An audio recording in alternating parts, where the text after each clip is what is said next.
Twitter, Facebook, Instagram, and Snapchat. The list goes on and on. Young people today are continuously active on an endless list of social media platforms. This is how youth are choosing to engage and communicate online.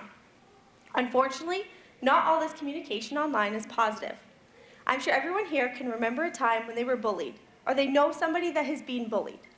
Well, this concept of bullying today is transforming into cyberbullying. So what exactly is cyberbullying?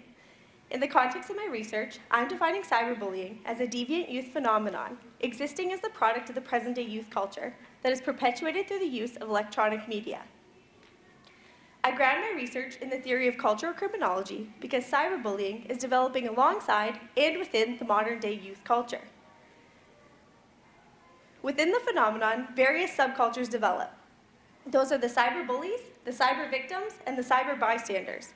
These three work in a cyclical fashion with one another in order to further understand and perpetuate the phenomenon. What was interesting to me is to see how exactly, or if at all, these subcultures are perpetuated in popular film. In my analysis, I analyzed 5 popular films, 2 TV movies, 1 box office hit, and 2 documentaries about Canadian cases of cyberbullying. My analysis yielded very meaningful results that really spoke to the phenomenon as a whole and further developed what was in the literature.